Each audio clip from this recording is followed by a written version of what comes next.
Football is ready for the introduction of VAR. We have been testing it for the last 2 years. We have been studying it. We have been จริงๆ แล้วก็เป็นการประชุมสามัญของ AFC Congress นะคะเนื่องจากว่า FIFA Congress ที่จัดขึ้นที่ประเทศไทยเนี่ยก็จะมีแต่ละ Jelas ini bisa jadi trending topik dunia. Begini pernyataan super keras dan kejam Presiden FIFA Gianni Infantino usai Madampang bongkar atlet Malaysia terkena skandal doping di SEA Games 2025 serta pemboikotan timnas Malaysia U22 karena kasus pemalsuan dokumen 7 pemain naturalisasi sampai Presiden AFC buka suara sambil terlihat menangis. Malaysia dihukum berat. Benarkah?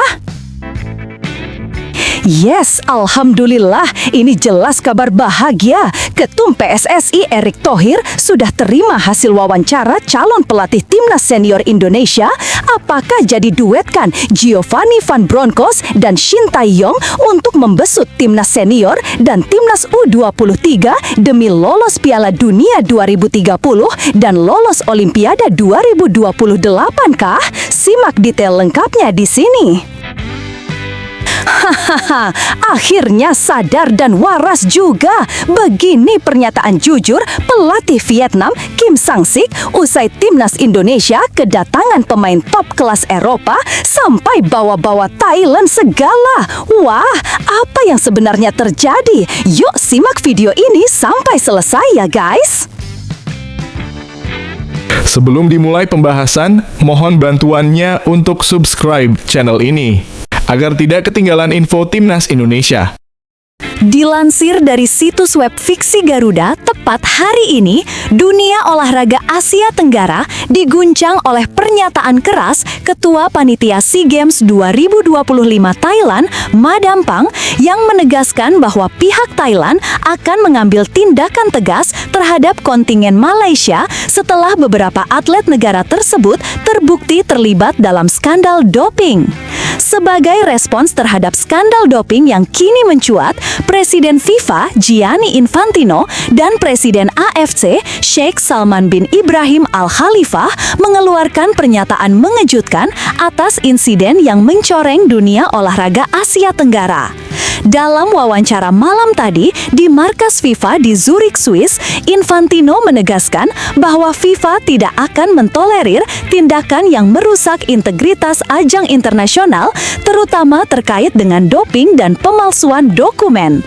Sebagai organisasi yang bertanggung jawab atas sepak bola internasional, kami harus menunjukkan sikap tegas terhadap negara atau individu yang melakukan kecurangan.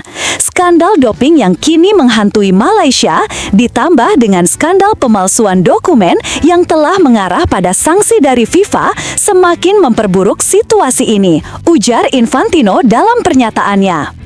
Presiden FIFA mengungkapkan kekecewaannya atas situasi yang terjadi, yang menurutnya telah merusak nama baik kompetisi SEA Games 2025 dan mengancam kepercayaan publik terhadap ajang olahraga di Asia Tenggara. Kejujuran dan integritas adalah fondasi dari semua ajang olahraga, dan kami tidak bisa tinggal diam melihat negara manapun yang merusak nilai-nilai tersebut, tambahnya. Sebagai respons, Infantino menegaskan bahwa FIFA akan terus memantau situasi dengan cermat dan siap mengambil langkah lebih tegas jika diperlukan. Kami akan mengkaji kembali status partisipasi Malaysia di kompetisi internasional dan mempertimbangkan sanksi tambahan jika negara tersebut tidak segera menyelesaikan masalah ini secara transparan dan adil. Lebih lanjut, Infantino mengungkapkan bahwa FIFA juga akan melakukan pengawasan lebih ketat terhadap sistem anti-doping di kawasan Asia Tenggara untuk mencegah terulangnya kejadian serupa di masa depan. Kami ingin memastikan bahwa dunia olahraga tetap bersih dan kami akan bekerja sama dengan otoritas lokal untuk memerangi doping dan segala bentuk manipulasi yang merusak ajang olahraga. Meski situasi ini terus berkembang, FIFA menegaskan komitmennya untuk menjaga sportivitas dan fair play di seluruh dunia. Kami tidak akan mentolerir tindakan kecurangan apapun bentuknya. Ini adalah peringatan keras bagi siapapun yang berpikir mereka bisa mencoreng nama baik olahraga internasional, ujar Infantino mengakhiri pernyataannya. Sementara itu, di sisi lain, AFC malah dengan konyolnya membela Malaysia karena kasus kontroversial ini. Di tengah ketegangan yang semakin memuncak terkait dugaan doping dan skandal pemalsuan dokumen dalam dunia sepak bola yang telah menarik perhatian FIFA dan negara-negara Asia Tenggara, Sheikh Salman menegaskan bahwa Malaysia tidak boleh dihukum secara kolektif. Menurutnya, setiap negara anggota AFC harus diperlakukan dengan adil, tanpa diskriminasi, dan dengan dasar yang jelas serta terbuka. Saya sangat kecewa dengan cara beberapa pihak menangani kasus ini. Tidak ada negara yang seharusnya diperlakukan seperti ini tanpa proses yang adil dan jelas, ujar Sheikh Salman dalam sebuah konferensi pers darurat yang diselenggarakan di Kuala Lumpur, Malaysia pagi ini. Namun, Sheikh Salman yang juga merupakan figur penting dalam dunia sepak bola Asia menganggap langkah tersebut terlalu ekstrim dan mencerminkan ketidakhormatan terhadap prinsip-prinsip dasar sportivitas dalam dunia olahraga. Thailand telah melangkah terlalu jauh dengan tindakan yang merusak reputasi olahraga kita secara keseluruhan, tegas Sheikh Salman. Tidak ada ruang bagi pemaksaan politik atau tindakan militer dalam olahraga. Kami harus memisahkan masalah politik dari dunia olahraga yang seharusnya bersifat menyatukan, bukan memecah belah. Dalam pernyataannya, Sheikh Salman menekankan bahwa AFC berkomitmen untuk melindungi hak-hak setiap negara anggota. AFC berpendapat bahwa semua negara anggota harus diperlakukan dengan adil dan mendapat kesempatan untuk membela diri dalam setiap situasi. Dalam hal ini, Malaysia sebagai anggota penuh AFC berhak atas proses yang transparan dan tidak bias. Ia juga menekankan bahwa tindakan mengusir seluruh kontingen Malaysia dari Thailand dengan kekerasan adalah suatu bentuk pelanggaran terhadap prinsip-prinsip hak asasi manusia dan martabat atlet. AFC di bawah kepemimpinan Sheikh Salman berkomitmen untuk memastikan bahwa kasus doping dan pemalsuan dokumen tersebut diselesaikan dengan adil.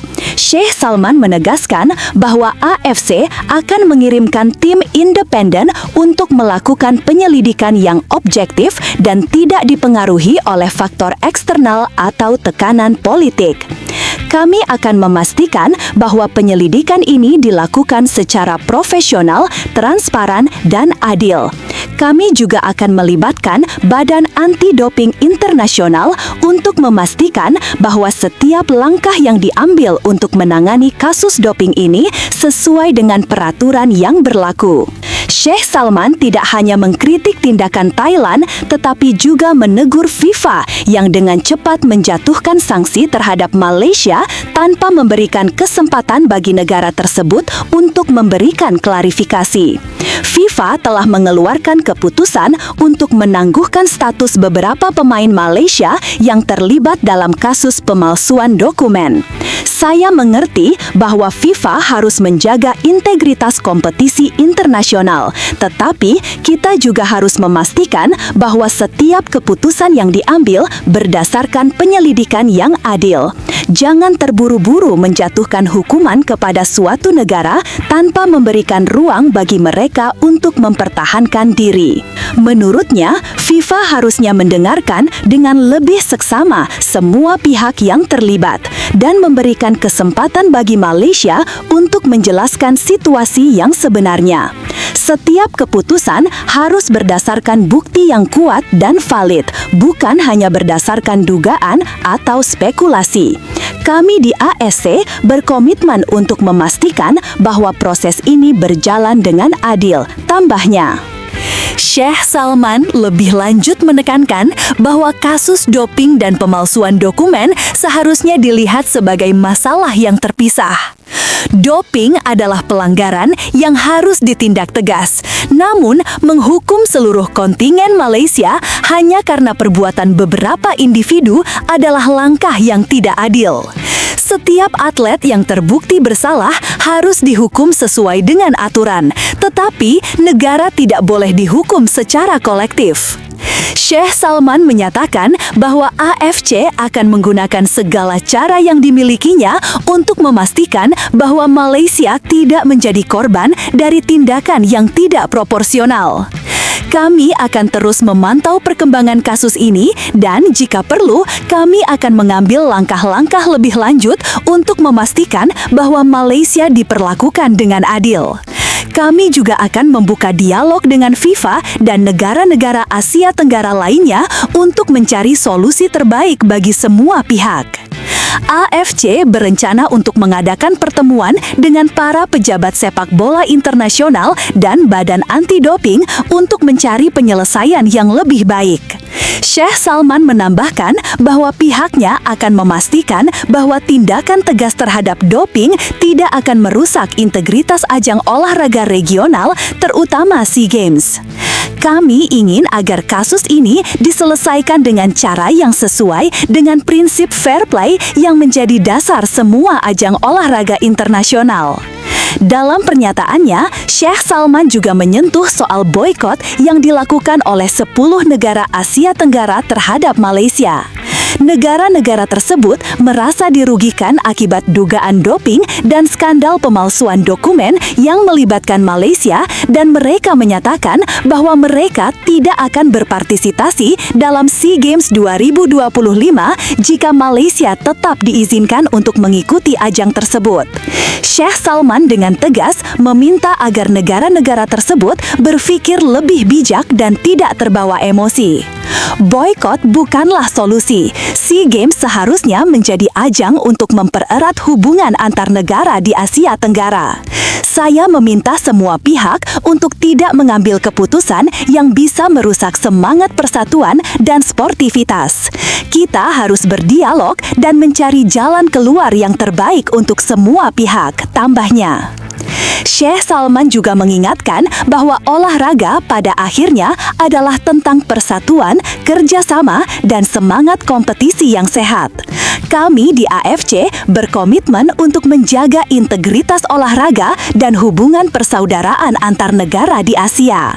Mari kita selesaikan masalah ini dengan kepala dingin, bukan dengan emosi yang berpotensi merusak ikatan antar negara di kawasan ini, tutupnya.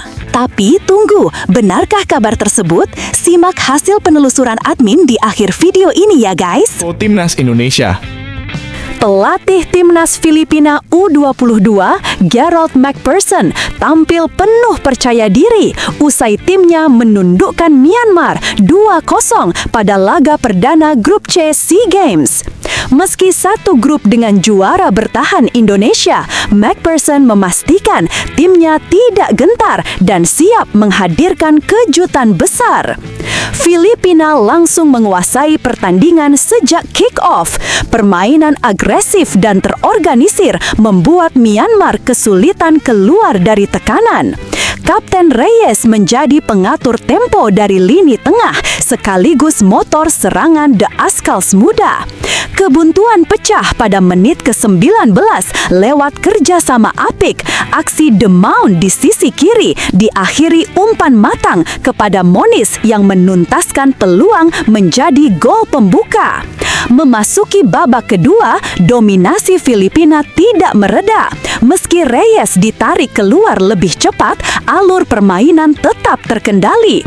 Tekanan demi tekanan akhirnya memaksa bek Myanmar, Lat Wei Phone, melakukan gol bunuh diri di menit ke-50 setelah gagal mengantisipasi umpan silang, membuat skor menjadi 2-0. Unggul 2 gol, Filipina bermain lebih tenang dan menjaga kontrol hingga laga usai. Dalam konferensi pers, McPherson menyebut Grup C sebagai grup spesial berisi tim-tim kuat, termasuk Indonesia. Namun, ia menegaskan bahwa Filipina datang bukan sekadar meramaikan kompetisi. Kami siap membuat kejutan dan menantang tim manapun, termasuk Indonesia, ujarnya. Kemenangan ini membawa Filipina memuncaki klasemen sementara Grup C. Ujian terbesar sudah menanti, duel panas kontra Timnas Indonesia U22 pada 8 Desember, laga yang digadang-gadang menjadi salah satu pertarungan paling sengit di fase grup. Pelatih Vietnam U22, Hoang Anh Tuan, menilai Timnas Indonesia U22 sebagai ancaman terbesar di SEA Games 2025. Menurutnya, Garuda Muda memiliki kekuatan yang bahkan melampaui tuan rumah Thailand, sehingga menjadi rival paling berbahaya dalam perebutan medali emas. Vietnam berada di Grup B bersama Laos dan Malaysia, sementara Indonesia menempati Grup C bersama Filipina dan Myanmar. Thailand sebagai tuan rumah tergabung di Grup A. Dari ketiga grup tersebut, hanya juara grup dan satu runner-up terbaik yang berhak melaju ke semifinal, sehingga pertemuan antara Indonesia, Vietnam, dan Thailand sangat mungkin terjadi di fase gugur. Hoang Anh Tuan menyebut Vietnam punya peluang besar meraih emas, tetapi tetap mengingatkan timnya agar mewaspadai Indonesia. Ia menilai perkembangan pesat sepak bola usia muda Indonesia yang beberapa kali menyulitkan Vietnam di level U17 dan U19 menjadi alasan utama Garuda Muda harus diantisipasi. Meski begitu, ia percaya Vietnam tetap mampu mengatasi Indonesia jika tampil dengan kekuatan terbaik. Indonesia sendiri berstatus juara bertahan setelah menaklukkan Thailand 5-2 pada SEA Games 2023. Di edisi kali ini, Vietnam sudah mengantongi kemenangan 2-1 atas Laos pada laga pembuka, sementara Indonesia belum menjalani pertandingannya. Timnas Indonesia U22 memastikan diri dalam kondisi siap tempur menjelang cabang olahraga sepak bola SEA Games 2025 di Thailand. Pelatih Indra Syafri mengungkapkan bahwa pemusatan latihan berjalan lancar dan seluruh 23 pemain yang masuk daftar resmi sudah lengkap sebelum keberangkatan ke Chiang Mai. Skuad kami sudah lengkap, 23 pemain sesuai regulasi. Kami berada di training camp dan akan menuju Chiang Mai pada 6 Desember. Para pemain siap untuk laga pertama tanggal 8 dan laga kedua tanggal 12, ujar Indra Syafri, Jumat 5 Desember 2025.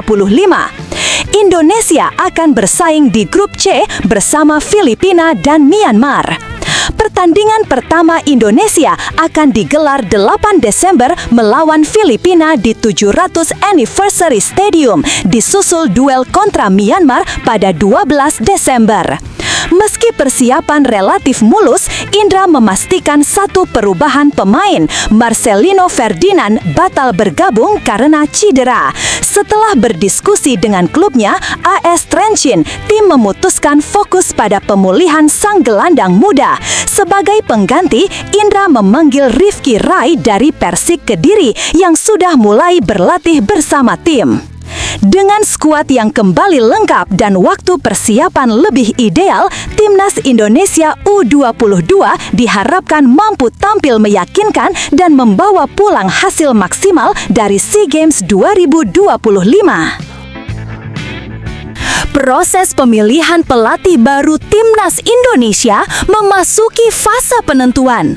Ketua Umum PSSI, Erick Thohir, telah menerima laporan lengkap hasil wawancara para kandidat yang sebelumnya dilakukan langsung oleh Komite Eksekutif Exco PSSI di Eropa. Hasil wawancara sudah kami serahkan ke Ketum PSSI. Silahkan tanyakan langsung ke beliau, ujar anggota Exco Endri Erawan. Serangkaian wawancara tersebut merupakan bagian dari pencarian pengganti Patrick Kluivert yang didepak pada Oktober lalu karena gagal memenuhi ekspektasi di kualifikasi Piala Dunia 2026. Para kandidat yang diwawancarai adalah pelatih-pelatih yang telah lolos seleksi awal dan dinilai memenuhi kriteria utama seperti pengalaman, visi permainan, serta kemampuan mengembangkan sepak bola nasional. Dari beberapa nama yang ikut diwawancara, PSSI akan menyaringnya menjadi 2 kandidat terbaik sebelum keputusan akhir diambil. Meski identitas resmi kandidat dirahasiakan, sejumlah nama telah santer diberitakan seperti Jesus Casas, Giovanni van Bronckhorst, dan John Herdman. 2 nama terakhir menjadi yang paling sering mencuri perhatian publik. Herdman dikenal sebagai mantan pelatih Kanada, sementara Van Bronckhorst saat ini menjadi asisten Arne Slot di Liverpool. Keputusan final ditargetkan rampung sebelum Maret 2026 karena Timnas Indonesia membutuhkan pelatih baru untuk memimpin di ajang FIFA Series yang akan digelar pada periode FIFA Matchday Maret-April. Indonesia menjadi salah satu tuan rumah ajang tersebut, sekaligus berkesempatan menghadapi lawan-lawan dari berbagai konfederasi. Tantangan yang jarang ditemui dalam pertandingan internasional reguler.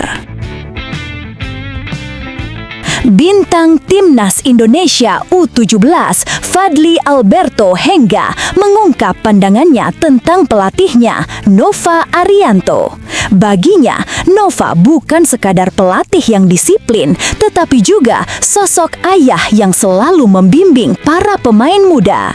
Di bawah komando Nova Arianto, Timnas Indonesia U17 mencatat sejarah di Piala Dunia U17 2025 dengan meraih kemenangan perdana meski akhirnya gagal melaju dari fase grup.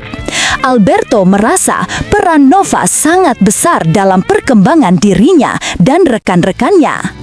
Coach Nova itu sangat disiplin, rasanya seperti ayah, bukan mengatur untuk menekan, tetapi menjaga kami agar bisa berkembang sampai level senior, ujarnya kepada wartawan. Sering jauh dari keluarga, Alberto mengaku mendapatkan banyak arahan dan dukungan dari Nova selama hampir 2 tahun bekerja bersama. Hal itu membuat hubungan keduanya kian dekat, begitu pula dengan seluruh pemain Timnas U17. Menurut Alberto, Nova selalu mendorong setiap pemain tampil maksimal dan terus berkembang. Ia pun merasa bangga ketika mengetahui Nova dipromosikan menjadi pelatih Timnas Indonesia U20. Bangga sekali Coach Nova naik ke U20. Semoga dengan naiknya beliau, kami para pemain U17 bisa terus didampingi hingga ke tim senior. Setelah ditelusuri oleh admin, berita pertama tadi hanya karangan ya guys. Tujuannya untuk edukasi penonton karena mulai marak berita karangan yang menyebar di YouTube. Penulis juga sudah memperingatkan agar hati-hati sebelum menyebarkan video ke teman saudara kandungmu.